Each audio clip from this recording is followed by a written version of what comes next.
কালপুরুষের ষষ্ঠ রাশি রিসেন্ট কেতুর প্রভাব থেকে মুক্ত হয়েছেন আপনারা। বেশ কিছু কনফিউশন ছিল, বেশ কিছু ভুল করে রেখেছিলেন, তার প্রভাব এখনো ফেস করতে হচ্ছে, কিন্তু ধীরে ধীরে সময়ের সাথে সাথে কন্যা ইমপ্রুভ করছেন, কন্যা ডেভেলপ করতে পারছেন। এবং এই ইমপ্রুভমেন্ট এটা কিন্তু কন্যা রাশি বা লগ্নের মানুষদেরকে ধীরে ধীরে একটা জায়গায় এগিয়ে নিয়ে যাচ্ছে, ধীরে ধীরে একটা জায়গায় তুলবার চেষ্টা করছে। ফলে কন্যার ক্ষেত্রে কিন্তু একটা বেটারমেন্ট এটা আমরা এক্সপেক্ট করতে পারি এই সময়। কন্যা রাশি বা লগ্নের মানুষদের অ্যাগ্রেসিভ বিহেভিয়ারের উপরে এই সময় কন্ট্রোল রাখতে হবে। কন্যার ক্ষেত্রে কিন্তু কর্মপ্রাপ্তির সম্ভাবনা চরম। তার কারণ হলো তাদের দশমে দেবগুরু বৃহস্পতি অবস্থান করে রয়েছেন। খেয়াল রাখতে হবে এবার একটা ভীষণ ইম্পর্টেন্ট বিষয়, কন্যা রাশি বা লগ্নের বহু মানুষ এই সময় অর্থাৎ আগামী 2-1 মাসের মধ্যে তারা কিন্তু ট্রেডিং, শেয়ার মার্কেট, স্টক ইত্যাদির দিকে অগ্রসর হবেন। রাহু এই সময় কুম্ভ রাশিতে অবস্থান করলেও নবাংশ কুণ্ডলিতে রাহু কিন্তু অবস্থান করে রয়েছে মিথুন রাশিতে। ফলে রাহুর এই সময় এই মুহূর্তে একটা তুঙ্গ অবস্থা সেটা দেখতে পাওয়া যাচ্ছে নবাংশ কুণ্ডলিতে। এই রাহু কিন্তু ভীষণ ভীষণ বলবান। কন্যা রাশি বা লগ্নের মানুষদের প্রাতিষ্ঠানিক উন্নতির একটা সম্ভাবনা দেখতে পাওয়া যাবে। নতুন শিক্ষায় শিক্ষিত হতে পারেন কন্যা।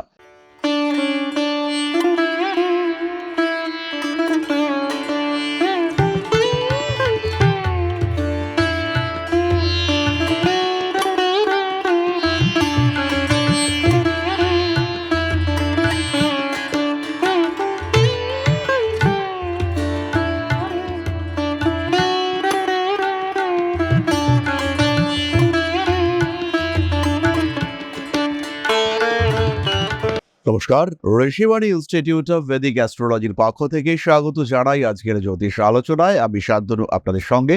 আলোচ্য বিষয় বিশুদ্ধ জ্যোতিষ। বেশ কিছুদিন ধরেই গ্রহদের অবস্থান পরিবর্তিত হচ্ছে, তার ফলে মানুষের মধ্যে স্ট্রেস, টেনশন, অ্যাংজাইটি এগুলো বাড়ছে। আশেপাশে আমরা দেখতে পাচ্ছি বিভিন্ন ক্ষেত্রে যুদ্ধ, বিগ্রহ, অ্যাক্সিডেন্ট, আঘাত, হঠাৎ দুর্ঘটনা ইত্যাদির প্রবণতা। এই সমস্ত বিষয় আমাদের মনের মধ্যে কিন্তু ভীষণভাবে প্রভাব বিস্তার করছে এবং এই গ্রহ অবস্থানের নিরিখে কয়েকটি বিশেষ প্রেডিকশন বিশেষ একটি রাশির সাপেক্ষে সেই নিয়েই আমাদের আজকের এই ভিডিও। সঙ্গে রয়েছেন কন্যা রাশি, কন্যা লগ্নের মানুষরা।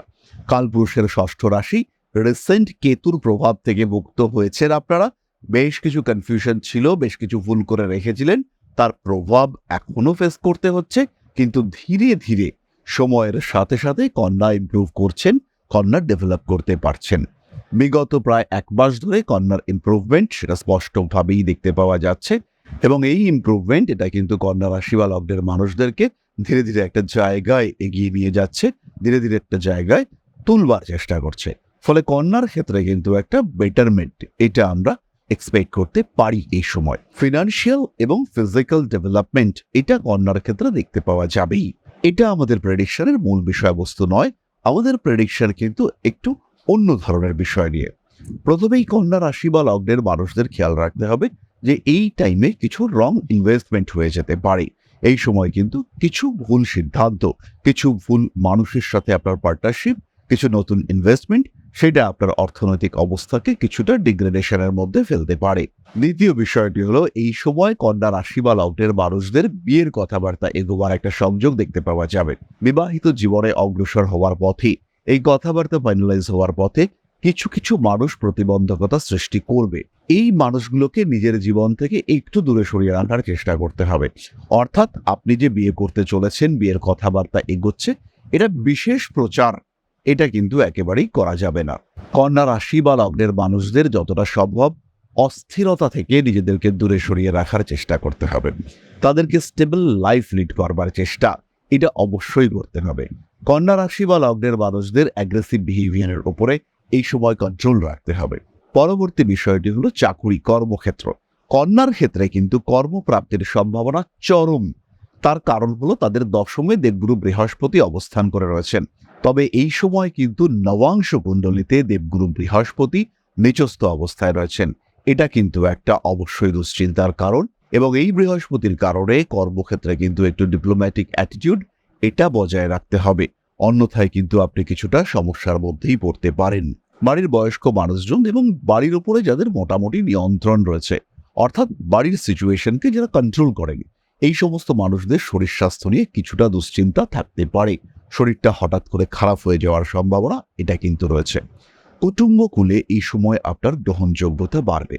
খেয়াল রাখতে হবে এবার একটা ভীষণ ইম্পর্টেন্ট বিষয়, কন্যা রাশি বা লগ্নের বহু মানুষ এই সময় অর্থাৎ আগামী 2-1 মাসের মধ্যে তারা কিন্তু ট্রেডিং, শেয়ার মার্কেট, স্টক ইত্যাদির দিকে অগ্রসর হবেন। এবং যদি তারা এই স্টক মার্কেট, ট্রেডিং ইত্যাদি ক্ষেত্রে অগ্রসর হয়ে থাকেন, সেই ক্ষেত্রে কিন্তু তাদের অর্থনৈতিক অবস্থার ইমপ্রুভমেন্ট দেখতে পাওয়া যাবে। ফিনান্সিয়াল ডেভেলপমেন্ট তাদের ক্ষেত্রে দেখতে পাওয়া যাবেই। এবং এই যে ফিনান্সিয়াল ডেভেলপমেন্ট তাদের ক্ষেত্রে আসতে চলেছে, সেখানে কিন্তু তাদের একটা স্টেবল ডেভেলপমেন্ট সেইটা দেখতে পাওয়া যাবে। এখানেও কিন্তু কন্যাকে ডিপ্লোম্যাটিক অ্যাটিটিউড বজায় রাখতে হবে।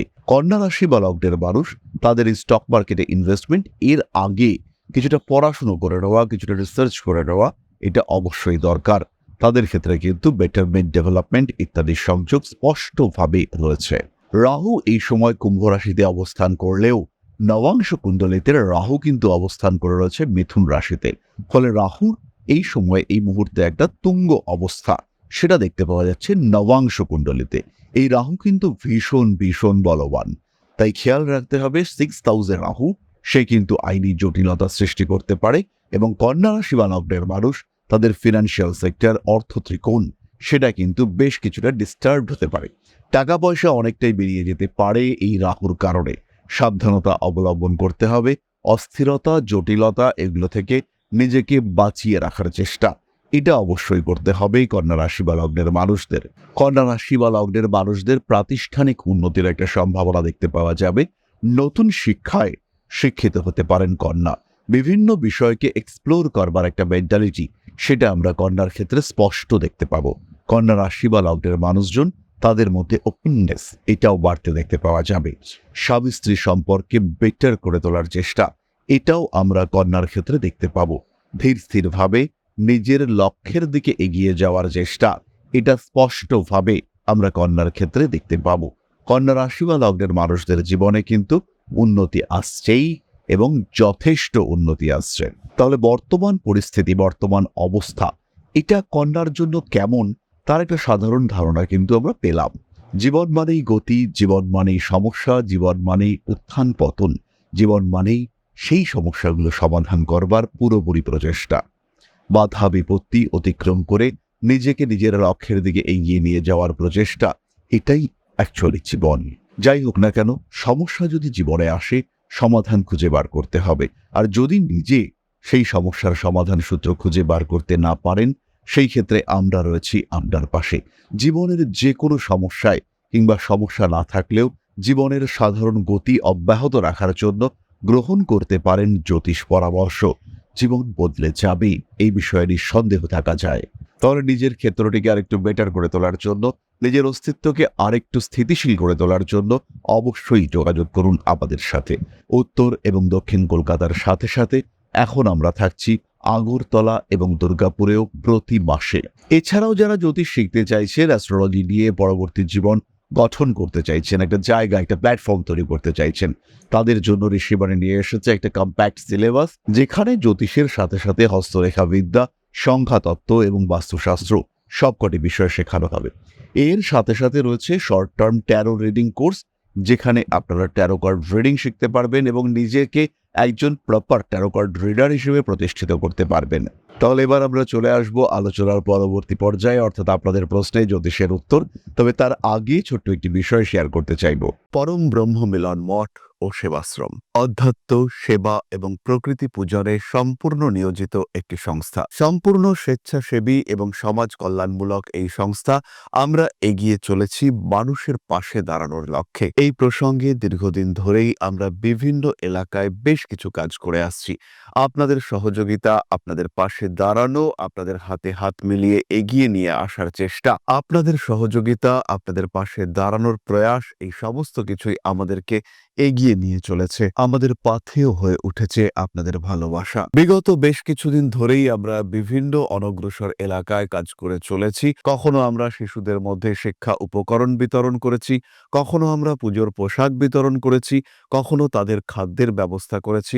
আমরা কন্টিনিউয়াসলি তাদের পড়াশোনার জন্য 2টি ফ্রি কোচিং সেন্টার শুরু করেছি। তাদের মধ্যে ক্রিয়েটিভ অ্যাক্টিভিটিগুলিকে জাগ্রত করবার জন্য সম্পূর্ণ বিনামূল্য একটি নৃত্য শিক্ষা প্রশিক্ষণের ব্যবস্থা সেটা আমরা করতে সক্ষম হয়েছি এবং এই প্রত্যেকটি পদক্ষেপেই আমরা পেয়েছি আপনাদের সঙ্গ, আমরা পেয়েছি আপনাদের সহযোগিতা, আমরা পেয়েছি আপনাদের ভালোবাসা। আমরা শীতকালে কম্বল বিতরণ করেছি, আমরা মায়েদের মধ্যে খাদ্য উপকরণ, পুষ্টি উপকরণ বিতরণ করেছি, আমরা বিতরণ করেছি ডেঙ্গুর সময় প্রচুর মশারি। এই প্রত্যেকটি কাজেই আপনারা ছিলেন আমাদের পাশে। বর্তমানে মানুষের ভালোবাসায় আমরা ধীরে ধীরে আরেকটু বড় হয়ে উঠছি। এই অবস্থায় বর্তমান পরিস্থিতিতে এই কাজগুলিকে আরো এগিয়ে নিয়ে যাওয়ার জন্য, সুষ্ঠুভাবে করবার জন্য প্রয়োজন একটি পরিকাঠামো। তাই আমরা চিন্তা ভাবনা করছি একটি আশ্রম ফরমেশনের এবং এর জন্য প্রয়োজন জমি, এর জন্য প্রয়োজন পরিকাঠামো। তাই যারা আমাদের সাবস্ক্রাইবার রয়েছেন, যারা আমাদের ভিউয়ার রয়েছেন, যারা আমাদের ফলোয়ার রয়েছেন, যারা আমাদেরকে ভালোবাসেন, যারা আমাদের পাশে থাকেন, প্রত্যেকটি সহানুভূতিশীল মানুষের কাছে আমাদের অনুরোধ, সাধ্যমতো সামান্য পরিমাণে আপনারা এগিয়ে আসুন। বিন্দু বিন্দুতে সম্পূর্ণ হবে সিন্ধুর গঠন, তৈরি হবে পরম ব্রহ্মমিলন মঠ ও সেবাশ্রমের পরিকাঠামো। তাই যারা বিভিন্ন সময় বিভিন্ন অবস্থায় মানুষের পাশে গিয়ে দাঁড়ান, যারা প্রকৃতিকে ভালোবাসেন, যারা জীবনকে এগিয়ে নিয়ে যাওয়ার পথে অন্যকে সাহায্য করতে পছন্দ করেন, সেরকম প্রত্যেকটি মানুষের কাছে আমাদের সাধারণ অনুরোধ, আমাদের এই মহৎ উদ্দেশ্যকে সফল করে তুলবার জন্য যতটুকু সম্ভব, যতটুকু সাধ্য অবশ্যই এগিয়ে আসুন, বাড়িয়ে দিন সামান্য সহযোগিতার হাত। অধ্যাত্ম, সেবা এবং প্রকৃতি পূজনের এই মহান কর্মে, মহান ব্রতে ব্রতী হয়েছি আমরা। আমাদের সঙ্গে হাতে হাত মিলিয়ে আপনারাও যতটুকু সম্ভব এগিয়ে আসুন। সবার প্রচেষ্টায় এই বিরাট কর্মযজ্ঞ সাফল্যমণ্ডিত হবে। সবাইকে জানাই অগ্রিম ধন্যবাদ। আমরা জানি আপনাদের সহযোগিতা আমরা পাবো। বেশ কিছুদিন ধরেই বহু মানুষ আমাদেরকে সাহায্য করে চলেছেন, কারণ আমাদের ইন্ডিভিজুয়াল সামর্থ্য অতি ক্ষুদ্র, তার মাধ্যমে এই মহৎ কার্যগুলিকে সম্পূর্ণ করা সম্ভব নয়। তাই প্রত্যেকের ছোট্ট ছোট্ট সহযোগিতার হাত আমাদেরকে এগিয়ে নিয়ে চলেছে। আমরা এগিয়ে চলেছি সাফল্যের লক্ষ্যে। আপনাদের ভালোবাসা এভাবেই আমাদের পাশে থাক, আমরা সফল হবই। তাহলে এবার আমরা চলে আসি আপনাদের প্রশ্ন পর্যায়ে। প্রশ্ন করেছেন লিপি কর্মকার, ডেট অফ বার্থ ১-১০-১৯৯৯, মিথুন রাশি, সময় ৮টা ২০, রাত্রি, place of birth Egra, Purba Medinipur. Government job পাওয়ার সম্ভাবনা কি আদৌ আছে? লিপি, তোমার জন্মকুণ্ডলিতে স্টেবল জব পাওয়ার সম্ভাবনা রয়েছে, কিন্তু গভর্নমেন্ট জব পাওয়ার সম্ভাবনা কিন্তু অনেকটাই কম। তাই নিজের ক্যারিয়ার, নিজের এডুকেশন অনুযায়ী একটা প্রপার জবের চেষ্টা করো। গভর্নমেন্ট জবের জন্য অতিরিক্ত সময় নষ্ট করা, এটা কিন্তু বিপজ্জনক হতে পারে। এর সাথে সাথেই 2026-এ রয়েছে বিবাহযোগ। বিবাহিত জীবন মোটামুটি ভালোই। বিবাহের ক্ষেত্রে কিন্তু আর বিলম্ব করা এটা ঠিক হবে না। এবার বিয়ে করা যেতে পারে। বেসরকারি চাকরি তোমার এডুকেশন, কোয়ালিফিকেশন ইত্যাদির জন্য বেটার, অনেক বেটার। তাহলে আজকের আলোচনা আমরা আর দীর্ঘায়িত করব না। সবাই সুস্থ থাকুন, ভালো থাকুন। মা শ্রী আদিশক্তির আশীর্বাদে আপনাদের জীবন আরো আরো আরো সুন্দর, আরো সুস্থ, আরো সমৃদ্ধ হয়ে উঠুক। জয় মা আদিশক্তি। নমস্কার।